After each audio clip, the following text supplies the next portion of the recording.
بسم الله والصلاة والسلام على سيدنا محمد. أهلا بكم عزيزاتي حبيباتي. اليوم راح نقدم لكم وصفات، زوج وصفات، وصفة تجميلية ووصفة علاجية. نبدأ بالوصفة التجميلية. هذه وصفة قديمة يستعملوها بكري جداياتنا. تلقيهم بكري شعرهم كيفاه داير، تلقى الوجه الله يبارك فيه داير. هذا كل من الحوايج الطبيعية اللي يستعملوها. هذه واحدة من الوصفات قوية جدا ورائعة للشعر. ننصحكم أنكم تجربوها ومن بعد تدعوا لي إن شاء الله. عندنا أول حاجة الزيت. هذا الزيت اللي وريت لكم الطريقة نتاعو في فيديو نتاع إبراز المؤخرة.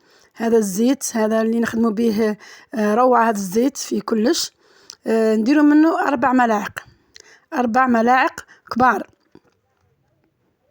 هذا زيت رائع، تقدري تدهني به وحده بلا حتى وصفات، تستعمليه وحده. رائع، فيه كل الزيوت. جربوه ان شاء الله ما تندموش. نزيدوا لها ملعقه كبيره نتاع زيت الخزامه. زيت الخزامه تلقاو عند العطار، تروحي للعطار تلقاي عنده كل الزيوت هذه. ريحته هايله. زيت الخزامه تقدري تستعمليه حتى في تعطير البيت، في تعطير الملابس، ريحته روعه. وملعقة كبيرة زيت الثوم. وانا هنا استعملت الثوم لاني انا نحب الثوم، نحب ندخلو الثوم هذا طبيعي، ما نشتيش نستعمل زيت الثوم. هذا الثوم ترحيه واستعملته. اذا تحبوا تستعملوا زيت الثوم استعملوا. ونزيدوا ايضا ملعقة عسل حر متوسطة ولا كبيرة اذا عندكم. العسل رائع كما تعرفوا بلا ما نهدر عليه، مذكور في القرآن وشفاء لكل الامراض. نخلطوا مليح هذه الوصفة. هذه الوصفة تخليها تبات ليلة كاملة، تغطيها طبعا. والغدوة إذا تحبي تصفيها. إذا تحبي تستعمليها كما هاك استعمليها. خلي الشعر مليح، ديري في الجذور مليح، حكي مليح ومشطي شعرك مليح بالمشطة باش الدورة الدموية تتحرك. وغطي شعرك بصاشي وخليه ساعتين ومن بعد اغسلي. وانا ننصحكم تغسلوا اللي سيرتو اللي شعرها حساس وعندها تساقط بزاف تغسل بشامبو الاطفال. شامبو الاطفال ما فيه حتى ضرر، مستعملينه سبيسيال للاطفال. انا نغسل طول بشامبو الاطفال، انا وولادي بناتي اغسلوا بشامبو الاطفال. هذا روعه. ونعطيكم ثاني وصفة بالمناسبة اللي عندهم القشرة ويعانوا من القشرة. هاوليكم وصفة هايلة. تقضي 5 ملاعق خزامة و5 ملاعق بابونج. تغسليهم وتلوحيهم في 5 أكواب ماء يغلوا شوية، غطيهم وخليهم يرتاحوا. وكي يعودوا دافين شلي بهم بعد ما ديري الزيت ساعتين تغسلي بشامبو الاطفال. شلي بهذاك المنقوع، شلي به شعرك مليح وما تمصمصيش، خليه غطاه البابونج مليح والخزامه كل ريحته مليحه، شعرك يعود يريح ريحه هايله. وخليهم ان شاء الله بربي. هذه الوصفات ينفعوكم بزاف، جربوهم، راهم قدم يستعملون بكري جداياتنا. وان شاء الله الحاجه الطبيعيه طول ما تضرش، ننصح بها. ونروحوا الآن الوصفة العلاجية.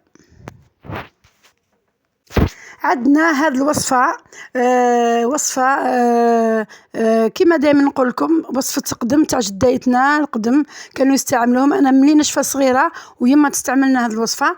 وصفة رائعة للألم، اللي عنده ألم في ظهره، في رجليه، في ركبيه، في رقبته، يستعمل هذه الوصفة هايلة.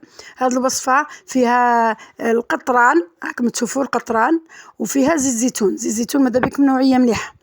ها هو القطران ولا المسك الأسود احنا نقولوا له. هذه الوصفة تستعمل بتدليك، ادلكي بها كما نقولوا احنا المسيد. ديري 4 ملاعق زيت زيتون وملعقة قطران وملعقة صغيرة ملح.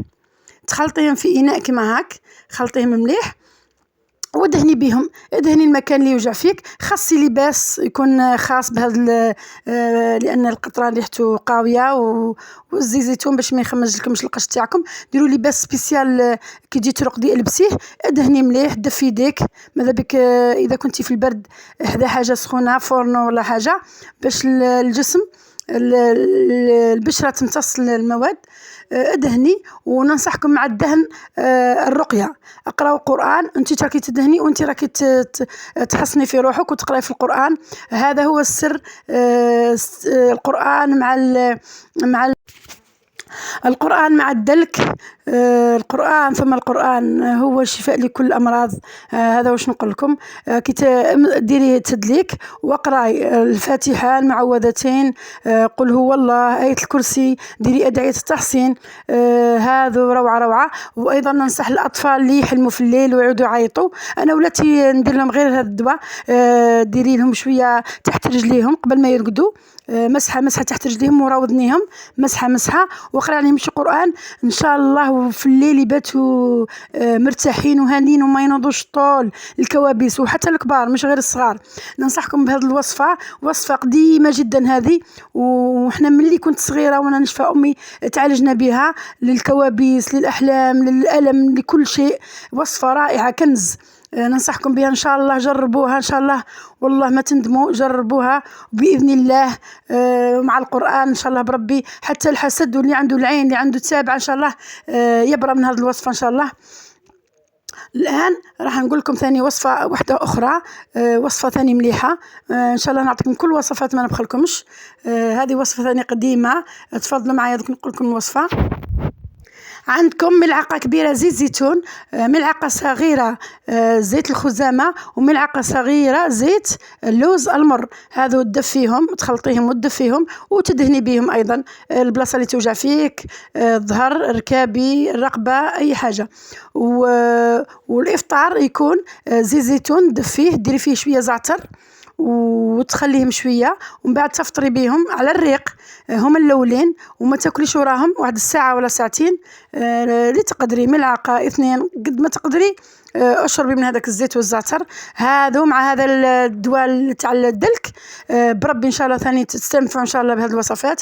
هذو وصفات تاع امي، الله يحفظها ان شاء الله وربي يشفيها لي. وهذه امي تخدم الوصفات وتبيع من بكري، ملي كنا صغار نعرفها تخدم الوصفات والاعشاب الطبيعيه. دواها كل بالحوايج الطبيعيه، قليل وين تستعمل الدواء، قليل نادرا ما تستعمل الدواء. وان شاء الله بربي ينفعكم. راح نعطيكم اكثر عدد ممكن من الوصفات النافعه. ادعوني دعوه خير برك، وادعوا لي امي تشفى ان شاء الله الشفاء كما ندعي لكم انا. ربي ان شاء الله يهز الضر على كل واحد، وربي يشفي كل مريض، وربي ان شاء الله يحقق لكم امانيكم.